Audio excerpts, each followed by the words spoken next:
Hello everyone, welcome to study time class. आज हम अपने इंटीजर टॉपिक को आगे कंटिन्यू करते हुए इसमें बताएंगे पूर्णांकों का घटाव, मतलब सब्सट्रैक्ट ऑफ इंटीजर्स कि दो इंटीजर को जब घटाया जाता है तो कैसे घटाया जाता है। तो इसमें पहला जो रूल आता है वो आता है कि a minus B is equal to a plus फिर ब्रैकेट में माइनस बी। अब यहाँ पे ब्रैकेट में माइनस बी लिखा है और बाहर प्लस लिखा है, तो आपको ये समझ में आएगा कि ये तो हम ऐड कर रहे हैं, ऐसा नहीं है। अगर हम यहाँ पे माइनस का सिंबल लगा देंगे तो ये माइनस और ये बाहर वाले माइनस में मल्टीप्लाई होकर के ये प्लस हो जाएगा। तो इसीलिए ये प्लस ना हो, यहाँ पे माइनस ही आए, इसीलिए यहाँ पे प्लस का सिंबल लगाया है ताकि इस माइनस का इस प्लस में मल्टीप्लाई होकर यहाँ पे वैल्यू माइनस में आए। तो a की जगह हमने लिया है 2, b की जगह लिया है 7 और दोनों को घटा रहे हैं। तो यहाँ पे आ गया -5। क्यों आया, कैसे आया, ये आपको पता है। एडिशन वाले में आप देखेंगे तो समझ में आ जाएगा कि यहाँ पे सिंबल में माइनस क्यों आया। उसी तरह से यहाँ पे हम लेंगे, a की जगह हमने लिया 2, फिर प्लस का सिंबल लिखाया, b की जगह लिया -7, माइनस का प्लस में मल्टीप्लाई हो गया, माइनस आ गया, 7 हो गया, 7 में से 2 घटा दिया, 5 आ गया, माइनस का सिंबल लगा दिया क्योंकि 7 की वैल्यू बड़ी थी और उसके आगे माइनस का सिंबल लगा था। तो इस तरह से ये हमारा फर्स्ट रूल होता है कि a माइनस बी बराबर है a प्लस ब्रैकेट में माइनस बी के। दूसरा रूल इसका क्या कहता है कि if a is any integer then a minus 0 is equal to a। मतलब a कोई भी इंटीजर हो, कैसा भी इंटीजर हो, जब 0 को उस इंटीजर में से घटाया जाता है तो वैल्यू वही इंटीजर ही आता है, उसमें कोई भी चेंज नहीं होता है। अगर ये a पॉजिटिव है तो यहाँ पे उसका आंसर पॉजिटिव आएगा, अगर a निगेटिव है तो यहाँ पे आंसर भी निगेटिव में आएगा। तो इसका कहने का मतलब ये है कि 0 को जब भी घटाएंगे तो आंसर में वही वैल्यू हमें प्राप्त होगी इंटीजर की जो दी गई है। अब तीसरा रूल देख लें। तीसरा रूल ये कहता है कि अगर 3 इंटीजर दिए गए हैं a, b और c,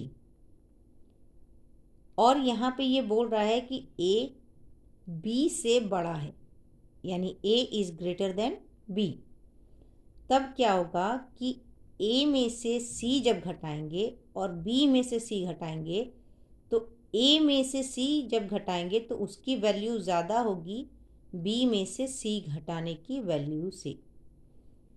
इसे एक एग्जाम्पल से समझाते हैं तो और ज़्यादा आपको क्लियर हो जाएगा। अब जैसा आपको दिख रहा होगा, हमने लिया है a is equal to 4, b is equal to 3 and c is equal to 1। तो यहाँ पे a is greater than b है, यानी 1 4 b 3, तो 4 3 से बड़ा है। अब यहाँ पे ये बोल रहा है कि a माइनस सी की जो वैल्यू आएगी वो बड़ी आएगी b माइनस सी से। तो a की जगह हमने लिखा 4, c की जगह लिखा 1 और बीच में माइनस का सिंबल है वो रखा है उसी तरह से। b की जगह लिया 3 और c की जगह 1। अब 4 में से 1 गया तो आया 3, 3 में से 1 गया आया 2, तो 3 2 से बड़ा हो गया। तो अगर हमें वैल्यू नहीं दी गई है और सिर्फ ऐसे लिख के दिया है ये स्टेटमेंट, यानी कि a is greater than b ये दिया हुआ है और पूछ रहा है क्या ये सही है, तो हम बिना किसी चीज़ को सॉल्व किए बता सकते हैं कि हाँ ये वैल्यू सही है। जनरली ये सब चीज़ें जो आती हैं ये वहाँ आती हैं जब हम कॉम्पिटिटिव एग्ज़ाम में बैठते हैं, वहाँ पे ऐसे ही स्टेटमेंट दे दिए जाते हैं और पूछा जाता है कि क्या ये सही है, तो वहाँ पे ये छोटी छोटी चीज़ों की जानकारी न होने पर हमारा टाइम वेस्ट होता है वैल्यू पुट करके सॉल्व करने में, और वहाँ पे टाइम ही सबसे ज़्यादा इम्पॉर्टेंट होता है। तो इस वजह से आप ये सारी छोटी छोटी चीज़ें स्टेटमेंट ध्यान में रखेंगे तो कॉम्पिटिटिव एग्ज़ाम में ये सारी चीज़ें दिक्कत नहीं करेंगी, क्योंकि जनरली कॉम्पिटिटिव एग्ज़ाम में इंटीजर से रिलेटेड क्वेश्चंस आते ही आते हैं। तो ये आपका हो गया सब्सट्रैक्शन यानी घटाव दो इंटीजर्स का। अब हम आपको बताएंगे कि पूर्णांकों का गुणा कैसे किया जाता है, मतलब मल्टीप्लिकेशन ऑफ इंटीजर्स।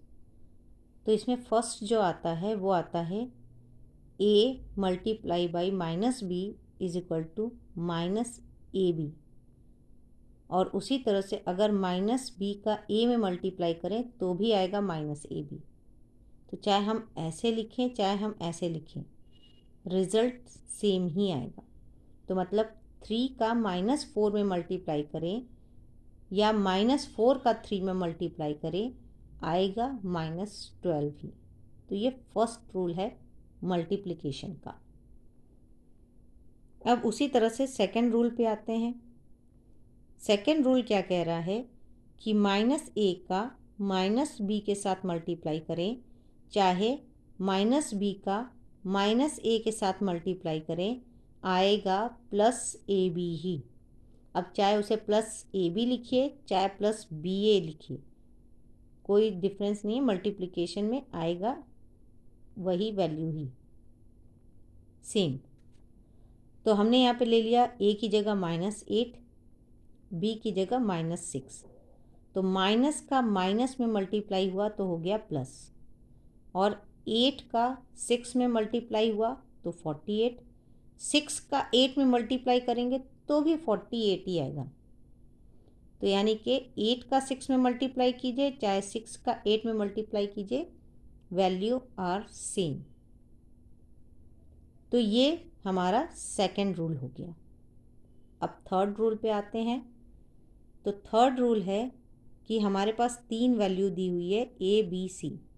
अब ए बी का गुणा करें, फिर जो वैल्यू आएगी उसमें सी का गुणा करें, चाहे बी सी का गुणा करें और उसकी जो वैल्यू आएगी उसमें ए का मल्टीप्लाई करें, दोनों ही वैल्यू सेम होंगी। इसे भी एक एग्जांपल से देख लेते हैं। ए की जगह हमने लिया 2, बी की जगह लिया 3, सी की जगह लिया 4। अब हमने ए और बी का मल्टीप्लाई करेंगे तो आएगा 6, और 6 में 4 का मल्टीप्लाई करेंगे आएगा 24। उसी तरह से यहाँ पे 3 और 4 का मल्टीप्लाई करेंगे आएगा 12, 12 में 2 का मल्टीप्लाई करेंगे तो आएगा 24। तो दोनों ही वैल्यू क्या होंगी, सेम होंगी। एसोसिएटिव लॉ ऑफ मल्टीप्लिकेशन इसका नाम है। तो ये है पूर्णांकों का गुणा। मल्टीप्लिकेशन का लास्ट जो रूल है वो है डिस्ट्रीब्यूटिव लॉ। अब इसमें है क्या कि कोई एक वैल्यू है a, उसका मल्टीप्लिकेशन करना है दो वैल्यू में जो कि लिखी हुई है a plus b plus c के फॉर्म में। a का मल्टीप्लिकेशन करना है b प्लस c के फॉर्म में लिखी हुई वैल्यू से। तो यहाँ पे होता क्या है कि a का मल्टीप्लाई b में करें, फिर a का मल्टीप्लाई c में करें और उन दोनों को जोड़ दें, तो वो वैल्यू भी सेम आएगी जो यहाँ पे a multiplication b plus c के फॉर्म में दिख रही है। अब यहाँ पर इसको एक एग्जाम्पल से समझ लेते हैं। तो a की जगह हमने रखा 3, b की जगह रखा 1, c की जगह रखा 6। तो 6 प्लस 1 हो गया 7 और 3 इसी तरह है, ये मल्टीप्लिकेशन हो गया, आ गया 21। उसी तरह से यहाँ पर a multiply by b plus a multiply by c है, तो a की जगह रखा 3, b की जगह रखा 1, फिर a की जगह रखा 3, c की जगह रखा 6। तो 3 में 1 का मल्टीप्लाई किया आया 3, 3 से 6 का मल्टीप्लाई किया आया 18, दोनों को ऐड किया आया 21। तो यानी कि ऐसे लिखें चाहे ऐसे लिखें, आंसर दोनों ही इक्वल होंगे। तो ये हमारा मल्टीप्लिकेशन का रूल था। इसमें एक जो सबसे इम्पॉर्टेंट चीज़ होती है वो होती है सिंबल का मल्टीप्लिकेशन। वो आपको ज़रूर ध्यान में रखना होगा। सिंबल के मल्टीप्लिकेशन का रूल बहुत ध्यान से समझ लीजिए और इसे ध्यान रखिएगा, तो कभी भी मल्टीप्लिकेशन, एडिशन और सब्सट्रैक्शन में दिक्कत नहीं होगी।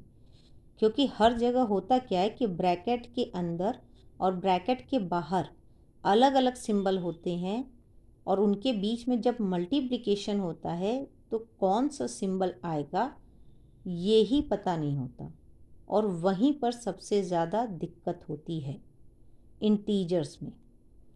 तो वही मैं आपको यहाँ पे बहुत आसान तरीके से समझा दे रही हूँ। इसे जान लीजिए, ध्यान रखिए, तो कभी भी इंटीजर में दिक्कत नहीं आएगी। तो प्लस का प्लस में जब मल्टीप्लिकेशन होता है तो प्लस आता है, माइनस का प्लस में मल्टीप्लिकेशन होता है तो माइनस आता है, प्लस का माइनस में मल्टीप्लिकेशन होता है तो भी माइनस आता है। मतलब माइनस का प्लस में मल्टीप्लाई कीजिए चाहे प्लस का माइनस में मल्टीप्लाई कीजिए, एक कोई भी सिंबल माइनस में होगा और दूसरा प्लस में होगा तो आंसर माइनस में आएगा। माइनस का माइनस में मल्टीप्लाई होगा तो प्लस आएगा, यानी कि प्लस का प्लस में मल्टीप्लाई हुआ तो प्लस आया, माइनस का माइनस में मल्टीप्लाई किया तो प्लस आया। तो ये 4 चीज़ें हैं सिंबल्स की, इसे ध्यान रखेंगे तो इंटीजर्स सॉल्व करने में आपको कोई भी प्रॉब्लम नहीं होगी। अब इंटीजर में लास्ट टॉपिक बचता है डिवीज़न का।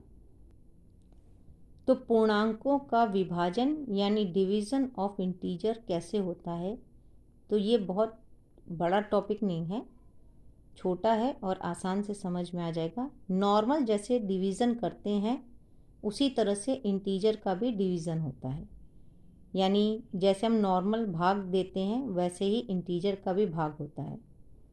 बस इसमें प्रॉब्लम क्या होती है, सिंबल की। इसीलिए मैंने पहले आपको सिंबल समझाया, अब हम आपको डिवीज़न बता रहे हैं। जैसे यहाँ पे पहला जो हमारा रूल है वो ये कहता है कि अगर -36 यानी -a में b से डिवीज़न करते हैं तो जो वैल्यू आती है वो माइनस में आती है। तो हमने a की जगह ले लिया -36 और b ले लिया 6, तो 36 में 6 से डिवाइड करेंगे, अभी इस माइनस को भूल जाइए। नॉर्मली 36 में जब 6 से डिवाइड करेंगे तो आएगा 6।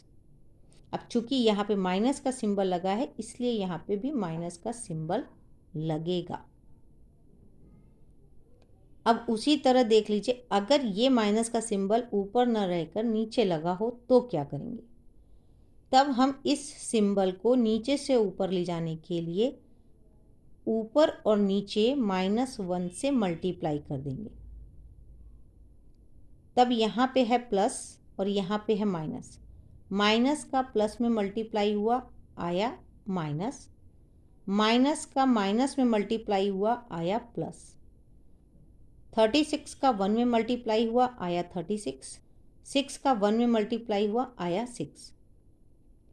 अब ऊपर आ गया -36, नीचे आ गया 6। अब इसी तरह से नॉर्मल डिवाइड करेंगे तो आएगा 6, और चूंकि ऊपर माइनस का सिंबल है तो वो सिंबल यहाँ पे लग जाएगा।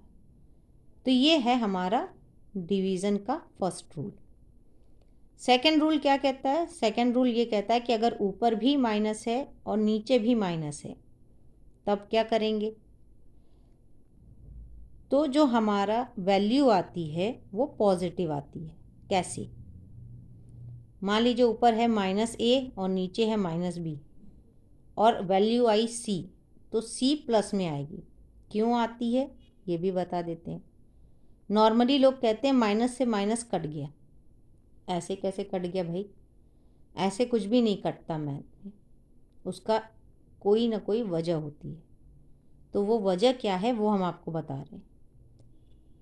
-8 और -4 में -1 से मल्टीप्लिकेशन कर देंगे ऊपर और नीचे दोनों तरफ, तो इससे वैल्यू के ऊपर कोई इफ़ेक्ट नहीं पड़ता। लेकिन माइनस का माइनस में मल्टीप्लाई होता है तो पॉजिटिव हो जाता है। तो 8 का 1 में मल्टीप्लाई किया आया 8, 4 का 1 में मल्टीप्लाई किया आया 4। तो ये दोनों वैल्यू क्या हो गई? पॉजिटिव हो गई, क्योंकि माइनस का माइनस में मल्टीप्लाई होता है तो वो हो जाता है प्लस। अब नॉर्मल जैसे डिवाइड करते हैं हम वैसे डिवाइड कर देंगे, तो वैल्यू आएगी 2, यानी 4 से 8 में भाग देंगे तो 2 बार में जाएगा। तो इस तरह से हम इंटीजर का डिवीज़न करते हैं। तो ये आपका इंटीजर टॉपिक पूरा कंप्लीट हुआ। पार्ट 1 और पार्ट 2 जो इंटीजर के बने हुए हैं उनके लिंक इस वीडियो के डिस्क्रिप्शन में दिए हुए हैं। आप वहाँ से जाके पार्ट 1 पार्ट 2 भी देख सकते हैं। तो आपको कोई भी प्रॉब्लम नहीं होगी, आप आराम से उसे जा कर के पूरे कोर्स को समझ सकते हैं। तो अगर आपको ये वीडियो अच्छा लगे तो और भी अपने फ्रेंड्स को बताएं, जिससे कि वो भी ये सारे टॉपिक्स को जानें, समझें और सॉल्व करें। Thank you everyone.